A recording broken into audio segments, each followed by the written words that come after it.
The Boston Massacre. Everything you need to know. On the same day that Parliament repealed most of the Townshend Acts, a bloody riot exploded in Boston. The arrival of British troops had caused tensions to rise, and the relationship between Bostonians and Redcoats, as the British soldiers were called, had deteriorated so badly that one spark sent the city into chaos. What was that spark? British soldiers in Boston, the most rebellious city in the American colonies, had certainly been an unwelcome sight.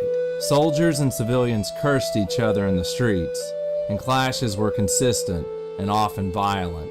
British soldiers, finding themselves in a hostile environment, began viewing Bostonians as even more rebellious than the Irish. They called Bostonians Yankees as an insult. A harsh fact that British soldiers experienced was meager pay. Faced with such a poor salary and boredom, many sought to take on a second job. Male Bostonians resented the fact that 600 soldiers stationed in the city were competing with them for labor and the attention of the ladies. On March the 5th, 1770, a lone British soldier stood guard outside the customs house. It was a cold evening, and he gazed out at the filthy piles of snow and ice, patiently awaiting the end of his shift.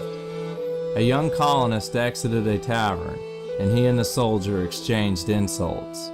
The drunken colonial approached the soldier and poked him in the chest. The soldier retaliated by clubbing the man with the butt of his musket. As the colonist fell to the ground, he shouted. Taverns emptied as colonists, many of them drunk, gathered around the lone guard. 6 more British soldiers rallied to provide support, and the 7 men found themselves surrounded by an angry mob that soon numbered in the hundreds. Someone began ringing a church bell, adding more noise and attention to the mayhem. The colonists began pelting the soldiers with chunks of ice and snowballs. Crispus Attucks, a mulatto of Native American and African descent, walked right up to within inches of a soldier's bayonet and dared him to fire. A British officer ordered the town magistrate to read the riot act, but he refused out of fear for his life. Someone in the crowd struck a soldier with a club, sending him to the snowy ground. The man sprang to his feet and was struck a second time. He raised his musket and pulled the trigger. The other soldiers took it as a signal and fired into the crowd. A great screech came from the mob as bullets cut their way through. Crispus Attucks and 4 other Bostonians fell dead, while 6 more were wounded. The mob fled in all directions. For several hours, the city teetered on the brink of a bloodbath. Citizens were outraged, and Boston's Sons of Liberty, who were all armed, outnumbered the Redcoats 5-1. The colonists' rage subsided only after Lieutenant Governor Thomas Hutchinson promised to try the soldiers for murder.